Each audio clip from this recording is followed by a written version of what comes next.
Hello guys, चलिए हम जो 20 क्वेश्चन हमने सॉल्व किए थे केजीओमी की जो ओटी असिस्टेंट का प्रिपरेशन के लिए, और आज हम चलते हैं 21 से लेके क्वेश्चन को सॉल्व करेंगे। देखेंगे इसमें कौन कौन सा क्वेश्चन जो केजीओमी में पूछा गया था और किस तरीके से क्वेश्चन आएगा। ये सारी चीज़ें हम आज इस छोटे से वीडियो के माध्यम से जानेंगे। चलिए सबसे पहले हम फर्स्ट क्वेश्चन से हम स्टार्ट करते हैं। जैसा कि हमारा 21 का जो क्वेश्चन दिया हुआ है, इसमें क्या दिया है, sterilized pack are most likely to become contaminated after how much duration. कह रहा है कि स्टरलाइज पैक जो पैक होगा, एक इंस्ट्रूमेंट मान के चलिए स्टरलाइज पैक होगा, कह रहा है मोस्ट लाइकली बिकम कंटामिनेशन, कहता है कि उसको दोबारा कंटामिनेशन होने के लिए हाउ मच ड्यूरेशन, कितना समय लगता है, कितने टाइम में दोबारा वो कंटामिनेशन हो जाता है। ठीक है, दोबारा वो इन्फेक्टेड होने का चांस रहता है। जैसा कि इसमें ऑप्शन दिया हुआ है, ऑप्शन में देखते हैं। फर्स्ट में दिया हुआ है अपना आफ्टर 30 डेज़। क्या दिया हुआ है? आफ्टर 30 डेज मतलब 30 दिन में कंटामिनेशन होगा। आफ्टर 60 डेज 2 महीने में कंटामिनेशन होगा। Within first hour sterilization के 1 घंटे बाद कंटामिनेशन हो जाएगा, या फिर आपका डी वाला दिया है within the first day of sterilization किए उसके 1 दिन बाद क्या होगा, कंटामिनेशन होगा। ठीक है, तो जैसा कि जो ऑटोक्लेव किया जाता है, ऑटोक्लेव में यही पूछ रहा है कि ऑटोक्लेव जो आप करोगे उसका कितने टाइम बाद क्या होगा कि जो आपका सेट होगा वो कंटामिनेशन में आ जाएगा, कंटामिनेशन हो जाएगा।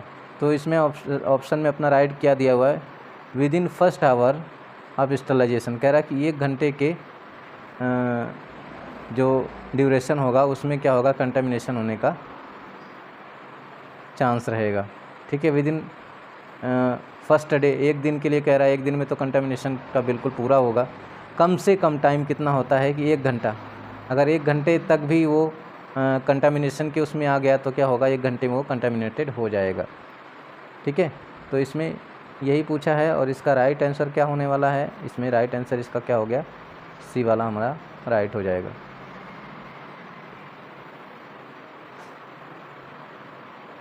ठीक है गाइस, इसके बाद हम नेक्स्ट क्वेश्चन पे चलते हैं। इस तरीके से आपको क्वेश्चन मिलेगा जैसा कि इसमें आपको दिया हुआ है question, which of the following, क्या दिया है, which of the following is ideal time of the removal of scalp suture. ठीक है, तो इस तरीके से घुमा के थोड़ा सा क्वेश्चन पूछ देगा कि जो आइडियल टाइम पूछ रहा है कि स्कैल्प मतलब आपके स्कैल्प पे सूचर लगा हुआ है, स्टिच लगा हुआ है, उसका रिमूवल का टाइम पूछ रहा है कि आइडियल टाइम में कितने टाइम बाद जो ये सूचर धागा जो होता है उसको रिमूव किया जाता है। ठीक है, जो स्कैल्प पे मान के चलो उसके हेड पे सूचर लगा है, वो कितने टाइम बाद क्या होगा, उस सूचर को रिमूव किया जाता है।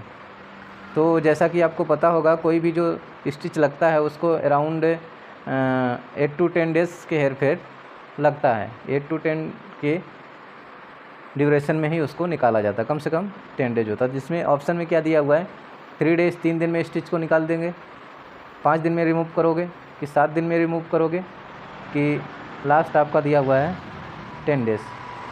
ठीक है, लास्ट दिया है क्या आपका 10 दिन।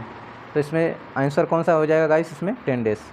ठीक है, तो इसमें कौन सा हो जाएगा, 10 डेज़। 10 दिन में क्या होगा कि कहीं का भी सूचर होता है, जो निकालने का जो टाइम होता है, ड्यूरेशन उसका कितना होता है, 10 दिन का होता है। जैसा कि गाइस नेक्स्ट क्वेश्चन हमारा है, नेक्स्ट क्वेश्चन 23 का क्या पूछा है, which of the following is delayed absorbable synthetic suture material.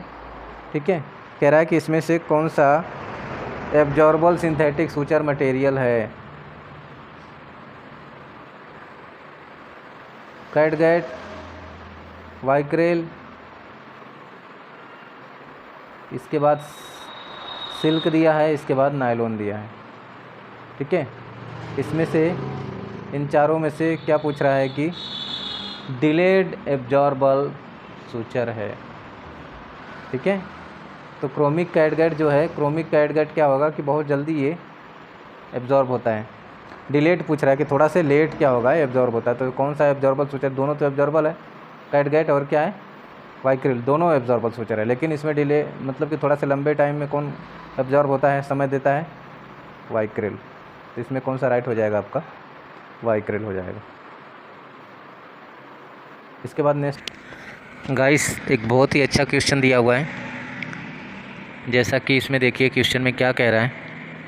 25 number question है ये। इसमें दिया हुआ when changing a sterile dry dressing which of the following is a proper way of the cleaning होंड।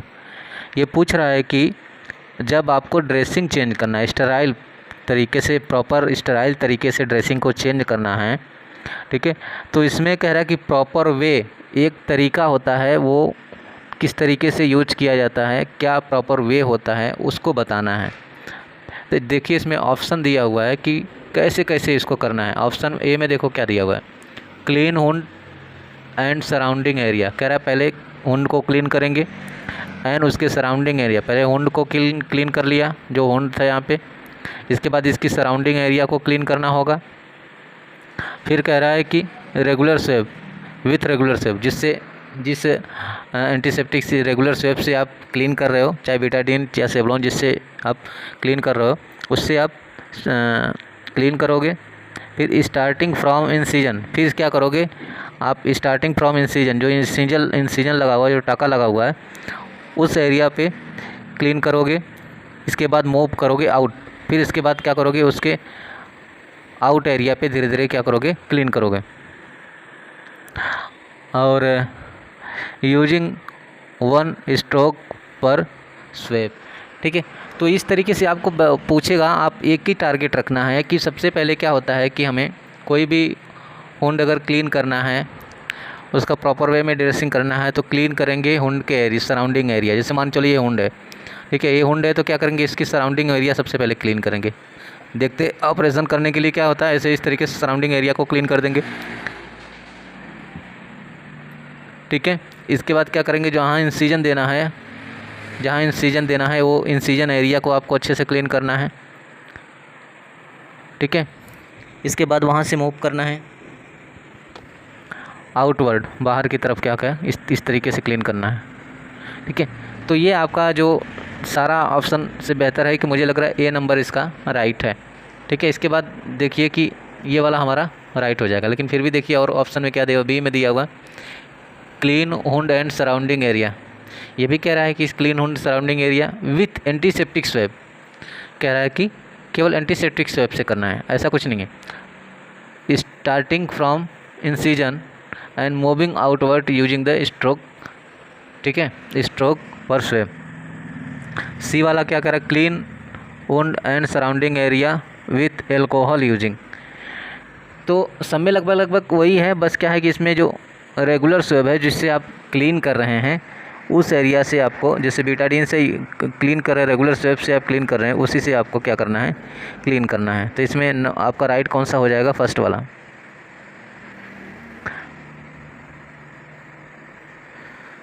इसके बाद हम नेक्स्ट पे चलते हैं। नेक्स्ट क्वेश्चन देखते हैं गाइस, बहुत अच्छा क्वेश्चन है। लिखा है how often should theatre B clean. OT light का जो थिएटर होता है उसके लिए कह रहा है कि थिएटर लाइट बी क्लीन, कह रहा है कि कितना टाइम, ठीक है, कितने टाइम में ये जो ओटी लाइट का क्लीन होगा, ठीक है, कितने टाइम बाद क्या होगा कि ये ओटी लाइट जो होती है कितना टाइम बाद इसको क्या किया जाता है, क्लीन किया जाता है। डेली किया जाता है या जब पेशेंट होता है तब किया जाता है, वीकली किया जाता है या मंथली किया जाता है। तो इसमें राइट कौन सा होने वाला, मंथली है, ठीक है, मंथली इसको क्लीन किया जाता है। बहुत ही अच्छा क्वेश्चन है गाइस। देखिए इसमें पूछा क्या है, इसमें पूछा है विंडो ड्रेसिंग। विंडो ड्रेसिंग के बारे में आपने सुना होगा, ये विंडो ड्रेसिंग क्या होती है, ठीक है। देखिए ऑप्शन क्या है इसमें, a dressing through a gap made on a plaster, interval dressing, for burn wound. Simi the absence of light when dressing done by the window. इसके बाद clean dressing with gap in lower end of dressing fluid. ठीक है, इसमें कह रहा है कि window dressing किसे कहते हैं. विंडो ड्रेसिंग से आप क्या समझते हैं गाइस. विंडो ड्रेसिंग के बारे में आप समझ रहे होंगे कि विंडो ड्रेसिंग क्या होता है. ठीक है, जैसे इसमें क्या पूछ रहा है, विंडो ड्रेसिंग क्या होता है. विंडो जो मतलब कि खिड़की का ये उदाहरण दे रहा है कि विंडो ड्रेसिंग क्या होती है. ठीक है, विंडो ड्रेसिंग का मतलब होता है कि जैसे आपने देखा होगा कि कभी जो प्लास्टर लगाया जाता है, ठीक है, प्लास्टर लगाया जाता है तो क्या होता है कि जहाँ पे इंसिजन होता है, जहाँ पे टाँका होता है, वहाँ पे क्या होता है कि थोड़ी दूर के लिए यहाँ पे कट कर दिया जाता है. प्लास्टर को कट कर दिया जाता है. प्लास्टर को कट कर दिया जाता है ताकि ड्रेसिंग के टाइम क्या होगा, उसको इतना दूर से खोल के अपना ड्रेसिंग कर लिया जाता है. इसी को क्या बोलते हैं हम, विंडो ड्रेसिंग बोलते हैं. तो देखिए ऑप्शन में क्या दिया हुआ, dressing through a gap made on the plaster. ठीक है, जब प्लास्टर किया जाता है उसके दौरान में क्या होता है कि एक गैप छोड़ा जाता है, उसको क्या बोलते हैं, विंडो ड्रेसिंग.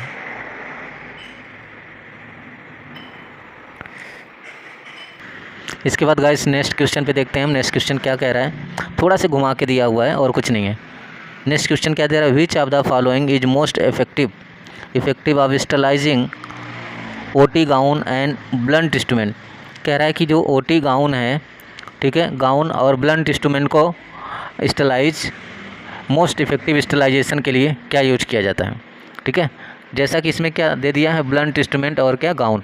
अब गाउन आपको पता है कि गाउन क्या होगा, केवल किससे होगा, ऑटोक्लेव से.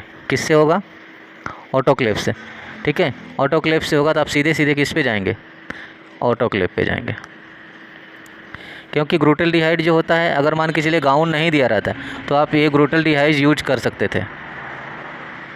ठीक है, लेकिन क्या होगा कि आपका ये क्या दिया है, गाउन दे दिया, तो गाउन जो होगा तो किससे होगा, फिर ऑटोक्लेव माध्यम चला जाएगा आपका.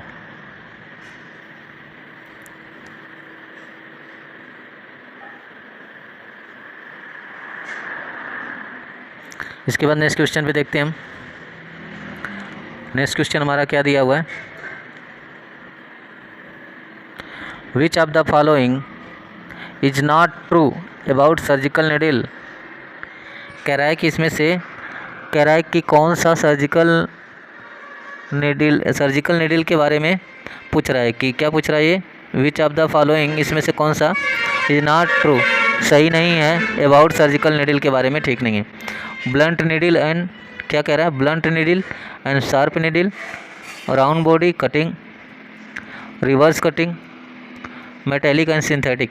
जैसा कि आपने सूचर में देखा होगा, सूचर में धागे में कौन कौन सी नीडल आती है. एक आता है आपका राउंड बॉडी. कौन सा होता है, एक राउंड बॉडी, और एक क्या होता है कि रिवर्स कटिंग.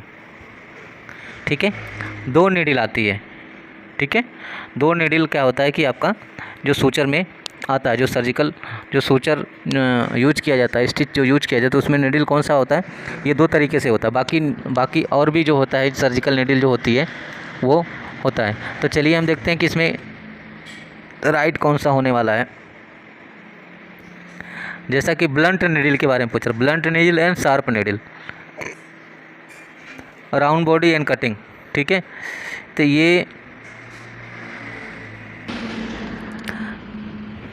जैसा कि गाइस ये कह रहा है कि ये हमें क्या इसमें से चूज करना है, रॉन्ग चूज करना है.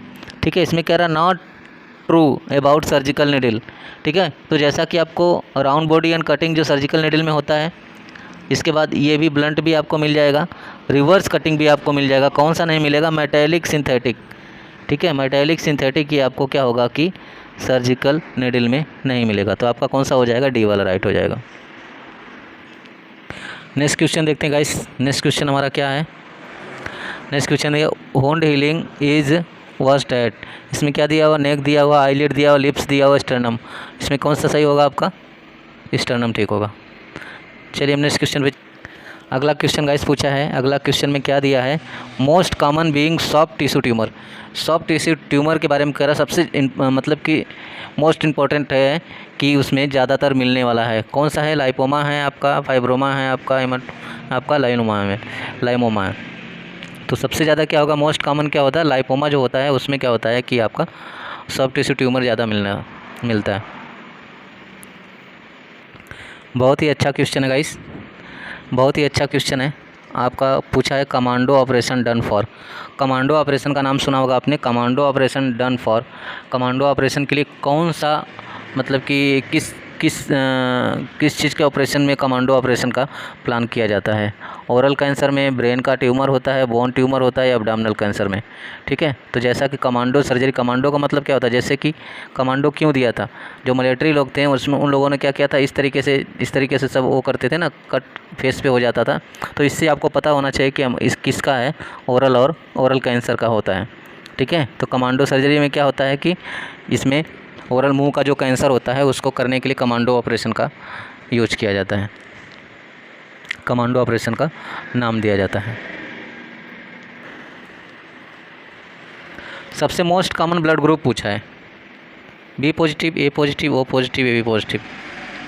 कौन सा होगा, ओ पॉजिटिव।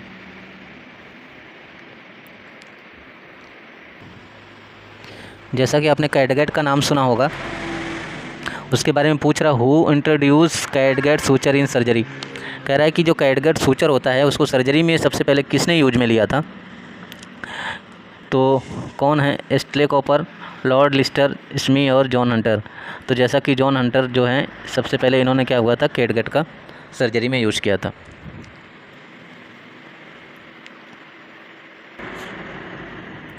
नेक्स्ट हम देखते हैं क्या पूछा, वरथिम्स सर्जरी। ठीक है, Wertheim's surgery in cancer done for. ठीक है, वरथिम सर्जरी जो होता है कि सबसे ज़्यादा कौन से कैंसर में यूज किया जाता है, सर्विक्स का जो कैंसर होता है, एंडोमेट्रियल और ओवेरियन कैंसर और वल्वल कैंसर। तो सबसे ज़्यादा किस में होता है, ये सर्विक्स कैंसर जो होता है, सर्विक्स का जो कैंसर होता है इसमें इसको दिया जाता है नाम।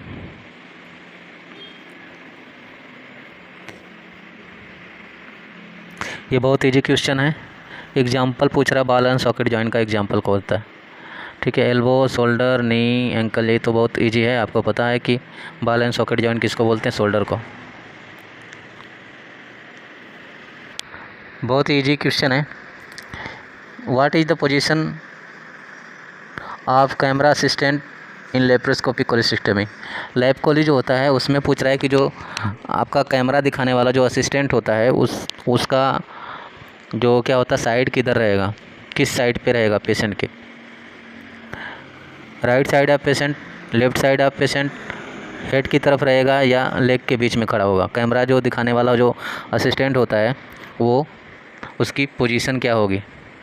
जैसा कि आपको पता है कि लैप कोली जो होता है पेशेंट इस तरीके से लेटता है। ठीक है, तो गॉल ब्लैडर इस साइड होता है, तो यहाँ पे क्या होता है कि आपका सर्जन खड़ा होता है और यहाँ पे क्या होता है, असिस्टेंट खड़ा होता है। तो पेशेंट का किस साइड पे हो गया, आपका लेफ़्ट साइड ऑफ पेशेंट। बहुत इजी क्वेश्चन है, ये पूछ रहा है क्या, the most common use blade for intra oral incision. मुंह का सर्जरी है कोई, उसमें इंसिजन देना है। ठीक है, तो उसमें कौन सा ब्लेड का यूज किया जाता है, 10 नंबर, 11 नंबर, 12 नंबर, 15 नंबर। सबसे ज़्यादा यूज में कौन सा लिया जाता है, 15 नंबर लिया जाता है। इसके बाद नेक्स्ट क्वेश्चन है, पूछा है कि most common side take split thickness skin graft is. कह रहा है किसी का स्किन ग्राफ्टिंग करना है। ठीक है, स्किन ग्राफ्टिंग करना है तो जो स्किन लिया जाता है, स्किन निकाल के दूसरी जगह लगाया जाता है, वो कहाँ से सबसे ज़्यादा कॉमन कहाँ से लिया जाता है, थाई से, इनग्वाइनल से, या बैक से, या फोरआर्म से। तो सबसे ज़्यादा कहाँ से लिया जाता है, थाई से। थाई का जो मसल्स होता है बहुत थोड़ा से अच्छा निकलता है यहाँ से, तो सबसे ज़्यादा यूज यहीं से लिया जाता है। रिटेक्टर के बारे में आपको क्वेश्चन ज़रूर देखने को मिलता है, जैसा कि पूछा है Bookwalter retractor system used in, कौन सी सर्जरी में बुक वाल्टर रिट्रैक्टर जो होता है यूज में लिया जाता है? Abdominal surgery, neuro, head neck, bone. तो सबसे ज़्यादा यूज किस में लिया जाता है? एब्डोमिनल सर्जरी जो होता है। तो गाइस ये 40 क्वेश्चन हमारे हैं, जो इसमें काफ़ी इजी भी क्वेश्चन थे कुछ और अच्छे भी क्वेश्चन थे। तो गाइस कैसा लगा ये क्वेश्चन कमेंट के माध्यम से बताइएगा। बाकी नेक्स्ट क्वेश्चन हम जल्दी लेके आएंगे आप लोगों के लिए। 20 क्वेश्चन।